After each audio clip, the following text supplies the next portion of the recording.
영국에는 2018년 1월부터 새롭게 신설된 행정부처가 있습니다. 바로 Ministry for Loneliness 라는 부처, 번역하면 외로움부라고 소개가 되었습니다. 외로움부. 당시 영국의 보수당 정부였는데요. 외로움, 이것을 국가가 대처해야 될 정책 의제로 판단했던 것이죠.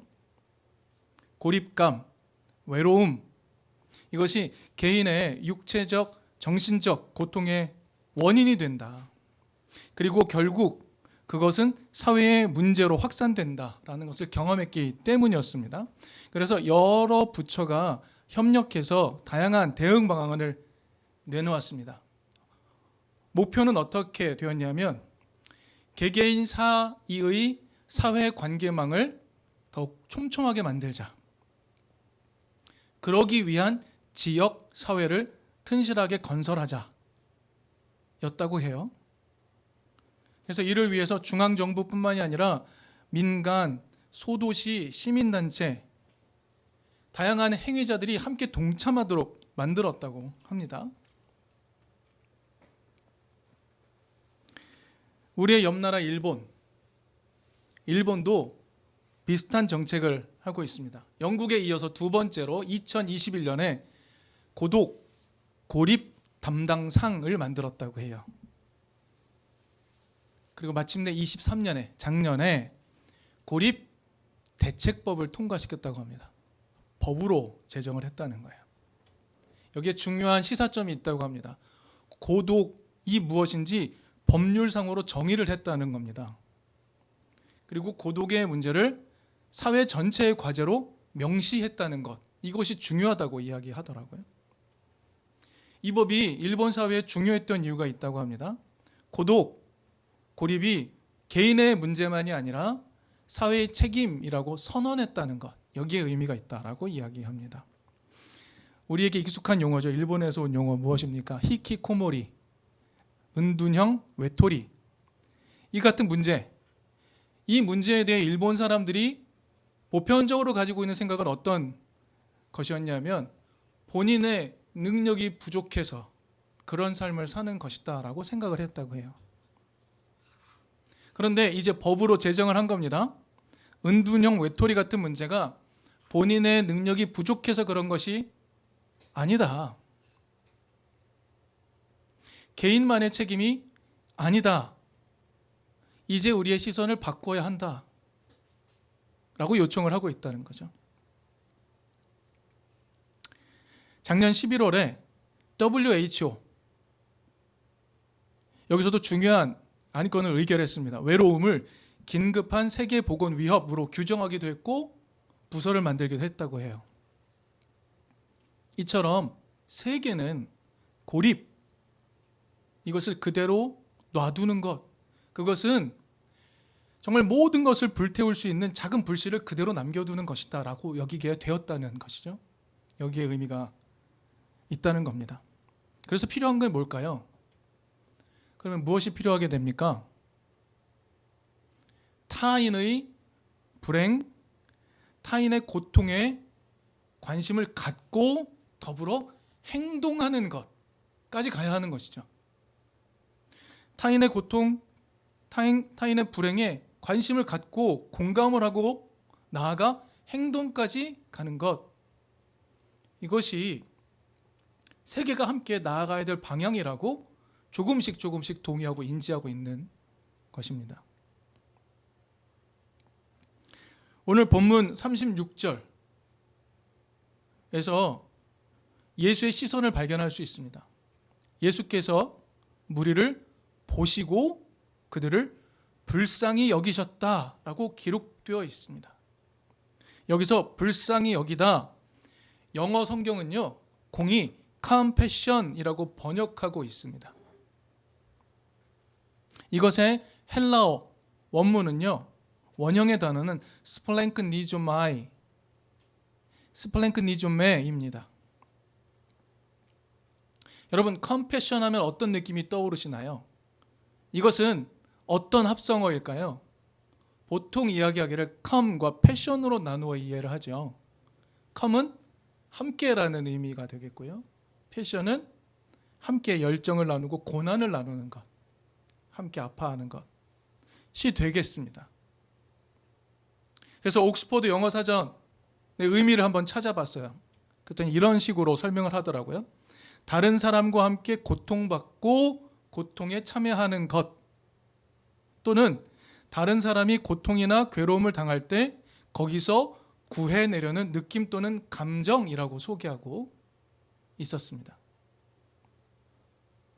그런데 그냥 감정만 느끼는 것, 거기서 예수는 멈추셨던 것일까요? 타인의 고통을 이해는 하지만 거기서 멈추는 것, 그것이 예수의 태도였을까요? 우리는 좀 더 살펴봐야 합니다. 불쌍히 여기다의 헬라어 원문 스플랭크니좀에, 이것은요 요한복음을 제외하고 마태복음, 마가복음, 누가복음에서 모두 사용되고 있습니다. 주로 어떤 맥락에서 사용되냐면요, 예수님이 무리를 보시고 민중들을 보시고 불쌍히 여기는 장면에 주로 등장합니다. 예수께서 몰려든 무리를 보시고 불쌍히 여겼다. 그리고 특정한 사건에 불쌍히 여겼다. 이렇게 나옵니다. 그런데 이에 비해서 누가복음은요, 불쌍히 여기는 것은 대체 어떤 것인지 좀 더 상세한 이야기 속에서 들려줍니다. 누가복음엔 딱 3번 나옵니다. 여러분, 마태, 마가, 누가, 요한복음에 모두 기록된 사건이 하나 있습니다. 뭐냐면 5,000명을 먹이신 사건이죠. 그런데 마태복음과 마가복음은 그 장면에서 예수께서 그들을 불쌍히 보셨다라고 얘기하지만 누가복음과 요한복음은 그런 시선을 말하지 않습니다.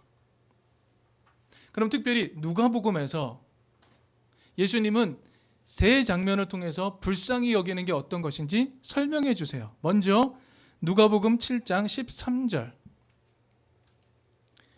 어떤 이야기가 나오냐면요, 나인이라는 성에 있던 한 가족이 있습니다. 과부와 외아들 있었는데 그 외아들이 죽었습니다. 그래서 그 장례식을 치르는 날이에요. 예수께서 거기 가신 겁니다. 그런데 그 여인의 장례식에, 그 여인의 외아들의 장례식에 많은 사람이 왔다라고 성경이 기록하고 있습니다. 여러분, 과부를 불쌍히 여기는 게 일반적인 행동이었을까요? 그렇지 않습니다. 예수 당시의 과부는 도움을 받지 못했습니다.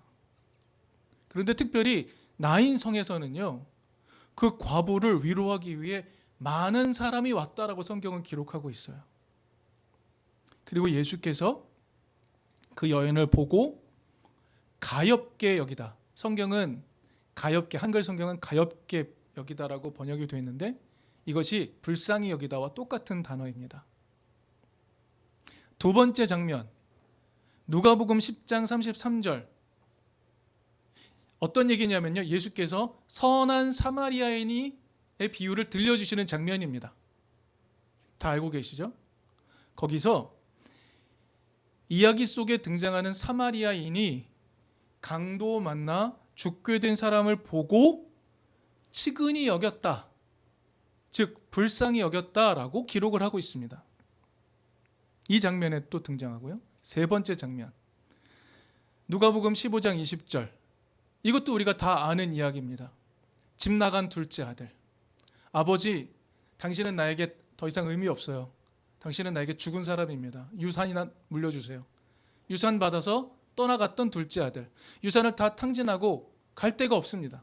아버지께 돌아가 종으로 삼아달라 해야겠다라고 걸어오는 장면에서 그 아버지가 그 아들을 먼저 발견하고 달려가서 그 아들의 목을 껴안고 입을 맞추는 장면에서 그 아들을 치근히 여겼다, 즉 불쌍히 여겼다, 이 비유를 들려주십니다.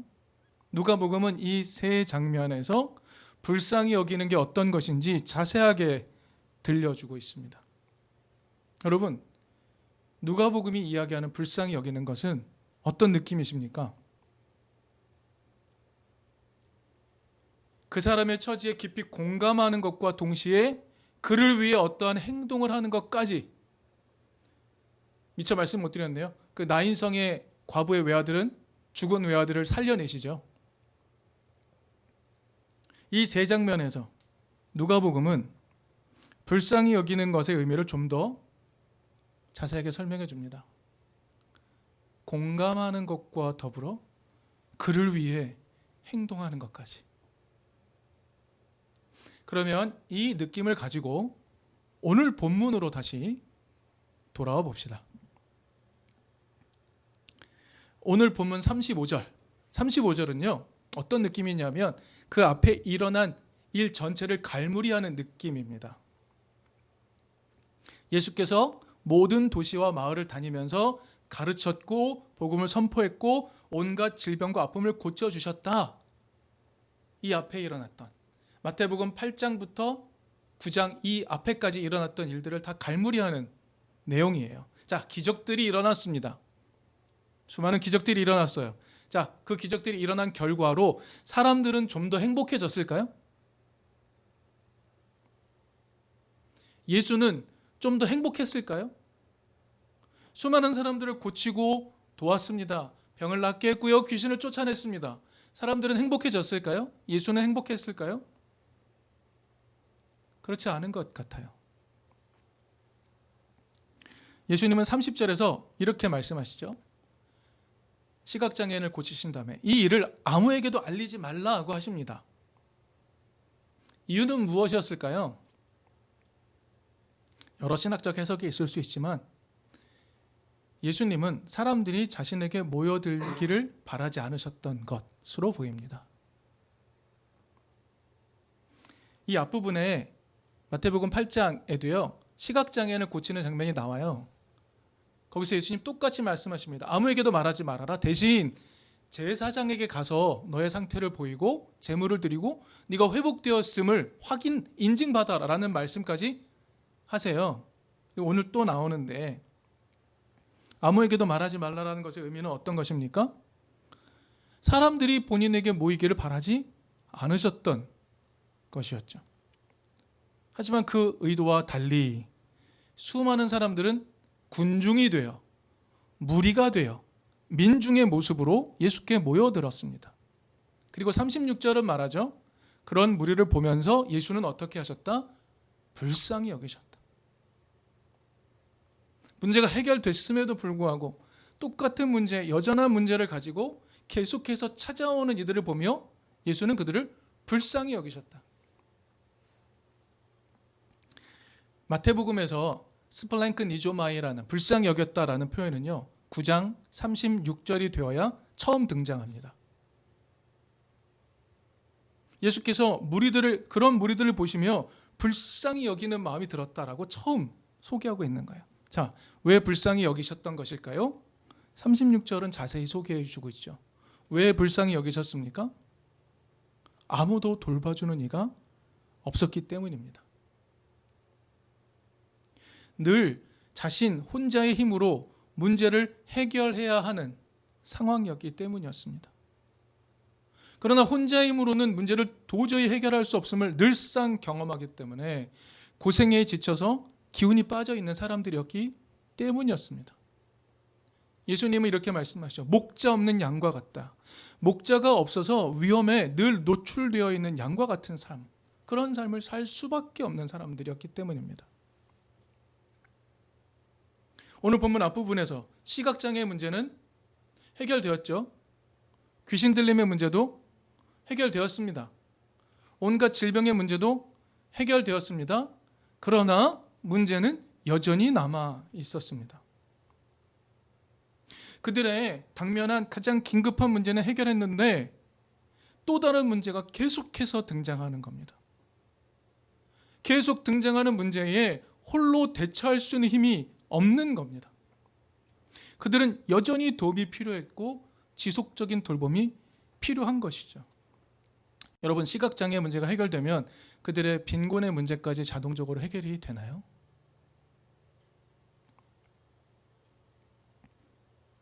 온전한 정신을 되찾으면 평판이 막 좋아져서 그들이 직업을 바로 구할 수 있게 되고 자립할 수 있게 되나요? 그렇지 않습니다. 그들은 여전히 자신을 돌봐줄 구원자가 필요한 사람들이었습니다. 그러나 이제 우리는 예수의 행적을 알죠? 예수는 그런 문제를 구원하는 분으로 이 땅에 오신 겁니까?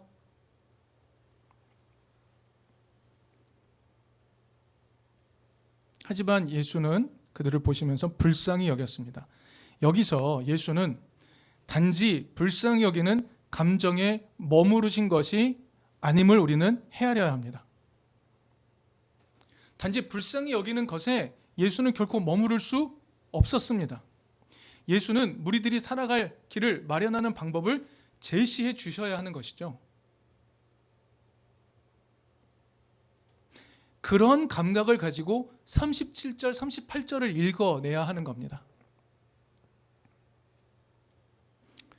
이제부터 드리는 말씀은 오래전에 한번 나누었던 말씀인데 그 부분을 조금 더 보강하여 말씀을 드리도록 하겠습니다. 예수께서 제자들에게 말씀하시죠. 추수할 것은 많은데 일꾼이 적다. 그러므로 너희는 추수하는 주인에게 일꾼들을 그의 추수밭으로 보내시라고 청하여라 라고 하십니다. 이렇게 번역이 되어 있습니다. 여러분, 이 말씀 여러분 어떻게 읽힙니까? 신천지는요, 자기들이 추수꾼이라고 하죠. 자기들이 추수하는 천사라고 말하기도 합니다. 자, 여러분, 이 말씀 어떻게 읽히십니까? 한번 느낌을 나눠볼까요? 전도하라고, 영혼을 구원하라고 이렇게 들리죠. 그런데 앞에 우리가 나눴던 맥락을 놓고 볼 때 이 말씀은 그러면 전도하라는 말씀으로 들려야 됩니까? 어떻게 읽혀야 하는 것일까요? 추수하는 주인은 누굽니까? 하나님이시니까 하나님께 더 많은 일꾼, 전도할 일꾼, 복음을 전파할 일꾼을 보내달라고 기도하라라고 예수가 말씀하시는 걸까요? 아니요, 그렇게 읽을 수 없습니다. 예수께서는 공감하셨어요. 무리를 보시고 불쌍히 여기셨어요. 그 다음에 예수는 어떻게 하셔야 됩니까? 행동하셔야 되는 거죠. 어떻게 해야 되는지, 어떻게 살아가야 되는지 가르쳐야 되는 겁니다.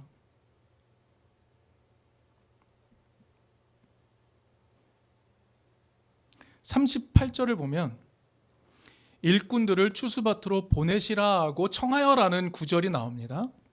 여기에 보내시라고 번역한 단어는 에크발로라는 단어예요. 이 단어는요, 내쫓다, 쫓아내다라는 의미를 가지고 있습니다. 근데 이 단어가 사전에 이미 사용이 됐습니다. 오늘 우리가 읽은 본문 안에서 계속 사용되는 단어예요. 세 번째 사용되는 단어입니다.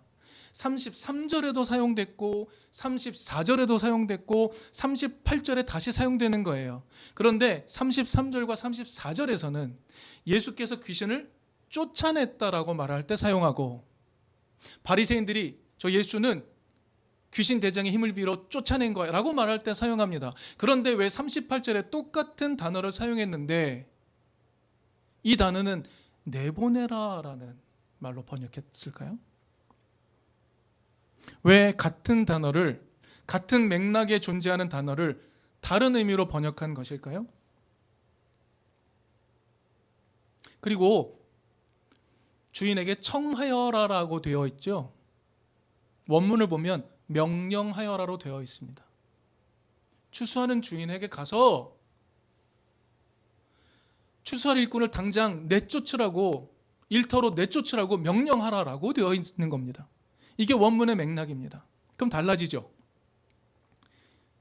추수하는 주인에게 가서 일꾼을 들판으로 내보내시라고 청하여라 라는 말과 번역은 느낌이 완전히 달라지는 겁니다. 38절의 에크발로도 33절과 34절의 맥락에서 읽어야 하지 않을까요? 다시 38절을 번역하면 이렇게 되지 않습니까? 그러므로 너희는 추수하는 주인에게 일꾼들을 그의 추수밭으로 내쫓으라고 명령하여라가 되는 겁니다. 이게 예수가 추수할 것은 많은데 추수하는 일꾼이 없는 밭을 보면서 하신 말씀입니다. 지금 눈앞에 추수할 것은 많은데 추수를 안 한 밭이 있습니다. 이게 예수 눈앞에 있는 겁니다. 어떤 상징이나 어떤 느낌이나 의미가 아니고 예수의 눈앞에, 제자들의 눈앞에 추수할 것은 많은데 추수하지 않고 있는 밭이 있는 것이죠.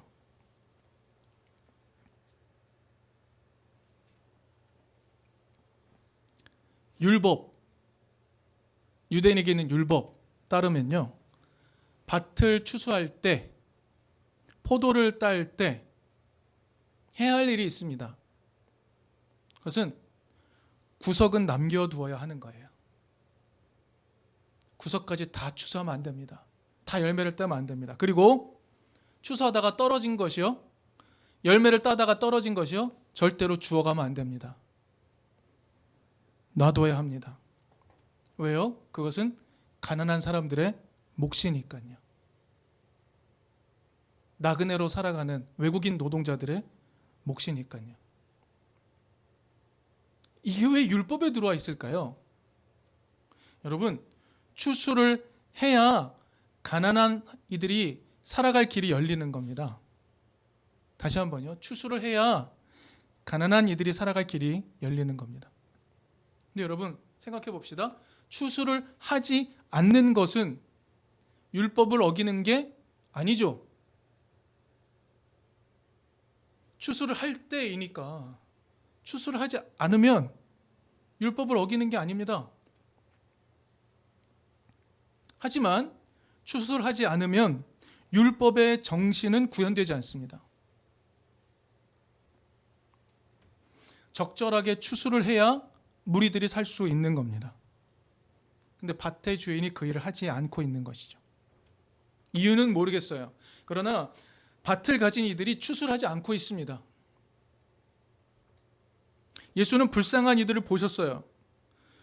삶의 문제들이 여전히 남아있는 이들을 보셨어요. 근데 그 무리들이 살아갈 길을 어떻게 열어야 되는지 이제 가르치시고 보여주셔야 되는 상황에서 예수는 이렇게 말씀하십니다. 추수할 것은 많은데 일꾼이 적구나. 그러므로 추수하는 주인에게 가서 일꾼들을 당장 내쫓으라고 명하여라. 이렇게 말씀하고 계시는 겁니다. 여러분, 이것이 예수께서 불쌍히 여기는 방법이라고 할 수 있습니다. 무리의 고통을 이해하고 그들을 거기서 구해내는 방법이 무엇인지 제자들에게 알려주시는 것이죠. 그리고 재미있는 사실은 이 본문 이후에야 12명의 제자들이 선정이 됩니다. 맥락을 따라 한번 고민해 볼까요? 어떤 사람들이 12제자 안에 들어갔던 것일까요?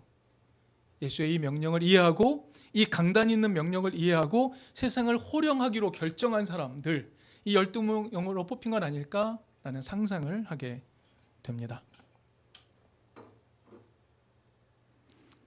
앞서서 외국이 고립, 외로움의 문제, 그것을 개인이 무능해서 일어난 문제라고 여기지 않고 사회적 차원의 책임으로 인식하고 있다라는 것을 살펴보았습니다. 우리나라는 어떨까요? 통계청이 조사를 해봤대요. 그런데 우리 국민 3명 중 1명, 약 33%는 어려울 때 도움을 받을 수 있는 사람이 한 명도 없다라고 답했다고 합니다. 3명 중 1명은요, 어려울 때 도움을 받을 수 있는 사람이 한 명도 없다.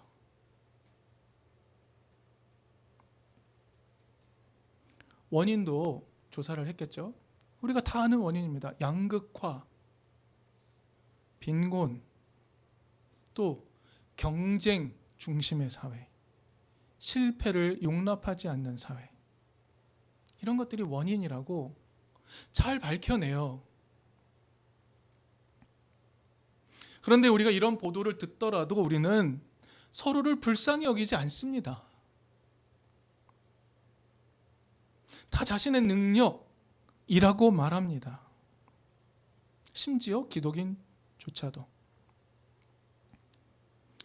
서로의 고통을 이해하고 그들을 거기서 구해내는 방법을 강구하지 않습니다. 그것을 정치적으로 구현하려고 하지 않습니다. 모두 개인의 문제로 치환합니다.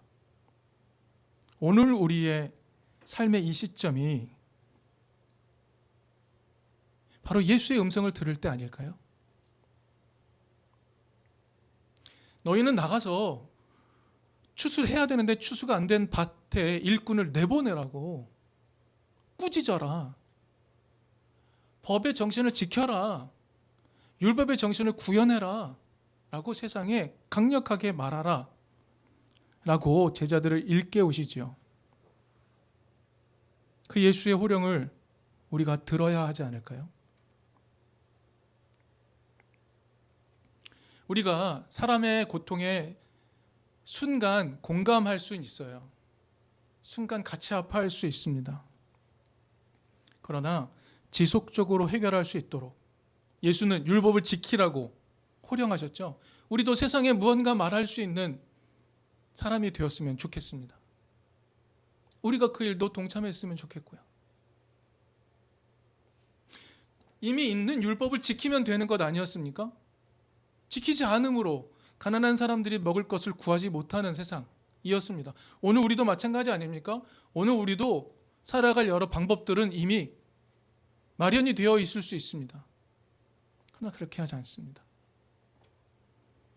오늘 우리도 예수께서 사람들의 고통에 불쌍히 여기셨던 방법, 단순히 감정적으로만 공감한 것이 아니라 실제로 어떻게 행동하고 살아갈지를 알려주셨던 그 예수의 길을 오늘 우리의 삶에서도 따라갈 수 있기를 바랍니다.